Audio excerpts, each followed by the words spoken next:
No último capítulo do Evangelho de Lucas, o evangelista nos conta uma história incrível logo após a ressurreição de Jesus. Diz o texto que 2 dos seus discípulos, seguidores de Jesus, estavam indo para uma pequena cidade, um pequeno povoado chamado Emaús.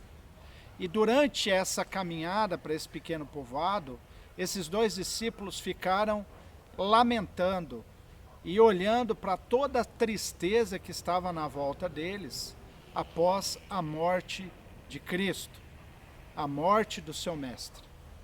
Enquanto eles lamentavam e ficavam olhando para as coisas tristes que haviam acontecido naquele dia da crucificação, sem perceber, um homem se aproxima e começa a conversar com eles, e eles não notaram que esse homem era Jesus de Nazaré.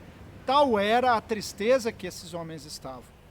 Eu não consigo imaginar como eles, sendo discípulos de Jesus, estavam tão cegos para a sua própria tristeza, angústia, que eles não perceberam que o próprio mestre estava indo com eles. E aí Jesus, ele dá uma de desentendido e pergunta por que eles estavam tristes. E eles ficam então impressionados que esse homem, que era o próprio Jesus, não sabia do que havia acontecido nos últimos dias em Jerusalém.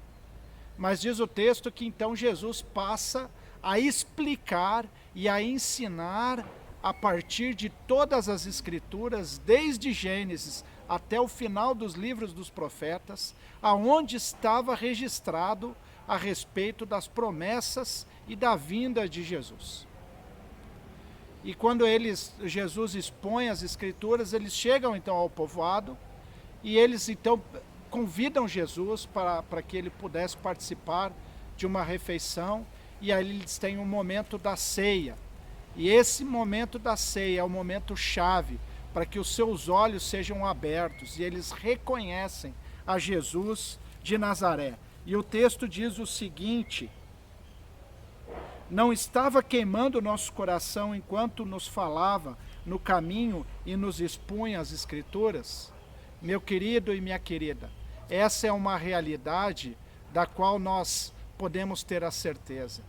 Aquilo que alimenta a fé, aquilo que nos consola, aquilo que nos traz esperança, é a própria palavra de Deus. É a própria palavra de Deus ensinada, escrita, lida, e a palavra de Deus que nós experimentamos através do partir da ceia com os nossos irmãos em Jesus Cristo.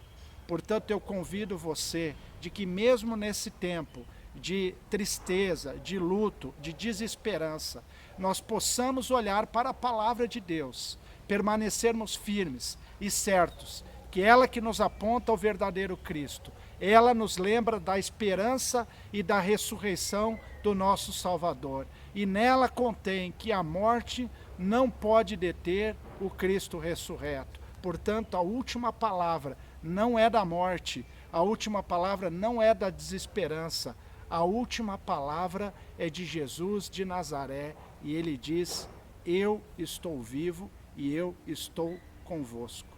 Uma abençoada semana e uma feliz Páscoa